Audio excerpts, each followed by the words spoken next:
Hello everyone, welcome to my channel. सबैजनालाई मेरो YouTube च्यानलमा स्वागत छ। आज चाहिँ हामी लुम्बिनी घुम्न जान लाग्यो। त्यही भएर म चाहिँ उठेर पानी सानी खाएर मेकअप गरिसकेँ है गाइजहरू। अब चाहिँ म कपडा सपडा लाएर अनि भिडियो बनाउँछु। सबैजना हेर्दै गर्नु होला, भिडियो लास्टसम्म हेर्नु होला। By by.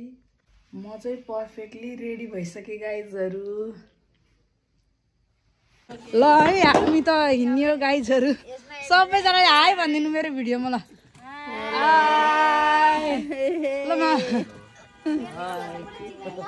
हामीले चाहिँ आफैले रिजर्भ गरेको गाडी लिएर गएको थियौँ। त्यसैले यस्तो नाच्दै गाउँदै रमाइलो गर्दै हामी लुम्बिनीतर्फ लाग्यौँ।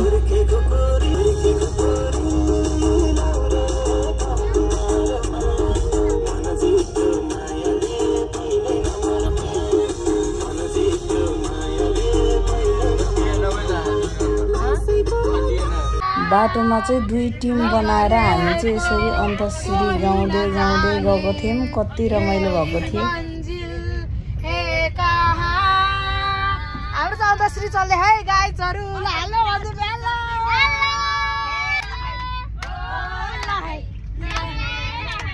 हेर न,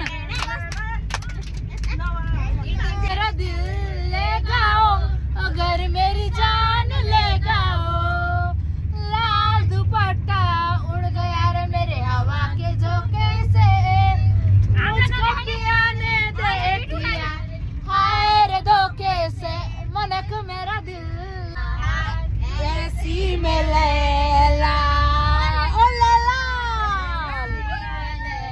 लैला लैला ओ लैला।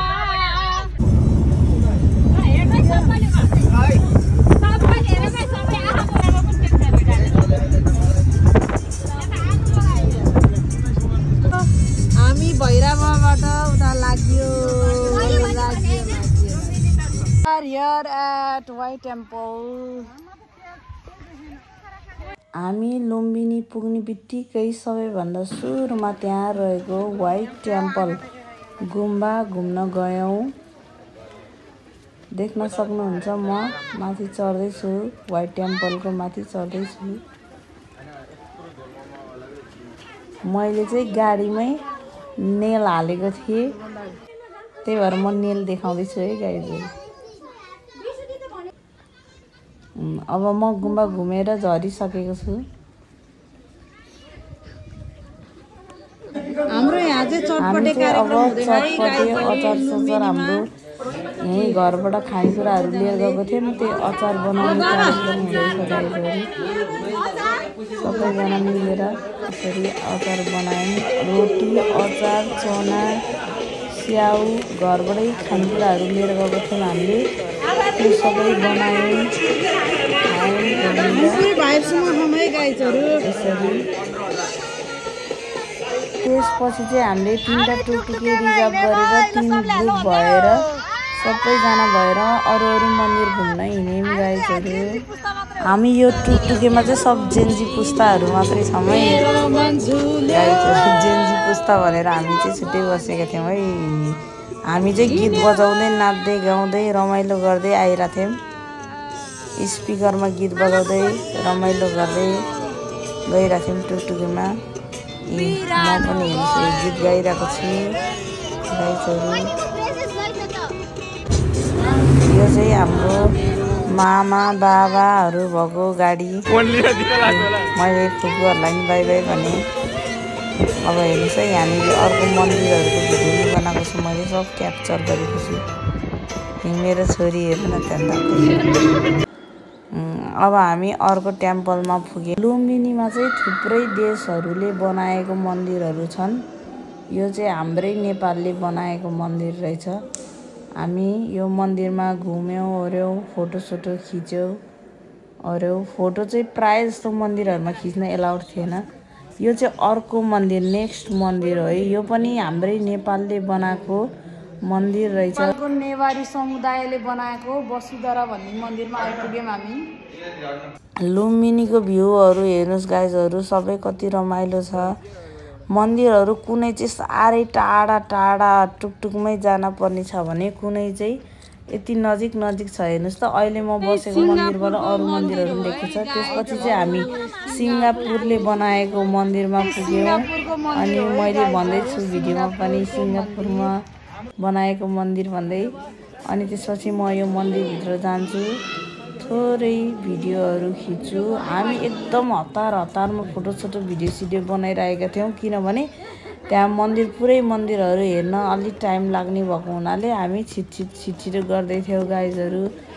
अनि अब हामी यहाँबाट छिटो फोटो भिडियो खिचेर हामी अर्को मन्दिरमा लाग्यौँ। यो चाहिँ जर्मनीद्वारा निर्मित मन्दिर रहेछ। हेर्नुहोस् है, म देखाउँछु हजुरहरूलाई यो आसपासको कति राम्रो छ यसको भ्यूहरू। अनि त्यसपछि हामी यो जर्मनीको मन्दिरको भित्रतिर लाग्यौँ। यसमा यो घुमाउन सबैजनाको भिड थियो। मेरो छोरी हेर्नुहोस् न कति रमाउँदै दौडिनु भएको छ यसमा। कति रमाइलो भयो यो घुमाउन नि, साह्रै रमाइलो भएको थियो गाइजहरू। त्यसपछि चाहिँ मम्मी म नानी भएर वाकिङ गर्दै यो मन्दिरको राउन्ड हान्यौँ। अनि त्यसपछि म देखाउँछु हजुरहरूलाई यसको आसपासको मन्दिरहरू पनि देखिरहेको छ। हेर्नुहोस् न उतापट्टि सिङ्गापुरको मन्दिर देखिरहेको छ। आसपासको भ्यूजहरू कति रमाइलो कति राम्रो छ। यो चाहिँ भित्रपट्टिको, यो मन्दिरको भित्रपट्टि कति राम्रो पेन्टिङहरू थियो। त्यसपछि चाहिँ हामी अर्को मन्दिरतर्फ गयौँ। यो पनि नेपालद्वारा निर्मित मन्दिर रहेछ। अनि त्यसपछि यसको भित्र चाहिँ यस्तो सामानहरू बेच्न राखेको थियो। त्यसपछि चाहिँ हामी फेरि टुकटुक चढेर अर्को मन्दिरतर्फ लाग्यौँ। हेर्नुहोस् न यो पोखरीको साइडमा यो ल्याम्पहरू, यो बल्बहरू, यो लाइटिङहरूले कति राम्रो देखिएको छ। यहाँ चाहिँ बोटिङको फेसिलिटी पनि थियो। अनि त्यसपछि चाहिँ हामी प्रज्वलित आगो, कहिले पनि ननिर्ने ज्वलन्त प्रज्वलित आगो भाटमा पुग्यौँ। त्यसपछि चाहिँ अब हामी गौतम बुद्ध जन्मेको मेन ठाउँ मायादेवीको मन्दिरमा लाग्यौँ। यो मन्दिर चाहिँ खास यसको कथा चाहिँ त्यहाँको गार्ड दाइले हामीलाई भन्नुभएको, मायादेवी चाहिँ आफ्नो माइत जाने क्रममा बाटोमै गौतम बुद्धलाई जन्म दिनुभएको हो। त्यसको 2500 वर्षपछि चाहिँ बल्ल त्यो ठाउँमा मन्दिरको निर्माण भएको थियो भनेर गार्ड दाइले भन्नुभएको थियो। हामी शनिबार गएको भएर होला निकै भिड थियो। अनि यो चाहिँ भित्रको दृश्यहरू हो। अनि बाहिर निस्किएर मैले यसरी हिँडेर भिडियो बनाएँ। भिडियो बनाउँदा हेर्नुहोस् है, अब मेरो दिदीको छोरी आएर चस्मा थुतेर लैजानुहुन्छ। अनि त्यसपछि चाहिँ हामी भिडियो फोटोहरू खिच्न थाल्यौँ त्यो मन्दिरको साइडमा। अब म मायादेवी टेम्पलको अगाडिपट्टिको भ्यूजहरू देखाउँछु हजुरहरूलाई। मेरो नानी चाहिँ दौडी कता जानुभयो बुवाहरूसँग, अनि त्यही भएर म बोलाउँदैछु। यहाँ चाहिँ सबै मङ्कहरू बसेर यहाँ जपहरू गर्दै हुनुभएको थियो। अनि यो चाहिँ मायादेवीको अगाडिपट्टिको फ्रन्टको भ्यूहरू हेर्नुहोस्, कति भिड छ, मान्छेहरूको भिड, रमाइलो। शनिबार भएर होला। हाम्रो मम्मी चाहिँ लुम्बिनी आएर गौतम बुद्धले जस्तै ध्यान तपस्या गर्दै हुनुभयो है। मम्मीलाई नै अब नेक्स्ट गौतम बुद्ध बन्न मन लाग्यो अरे।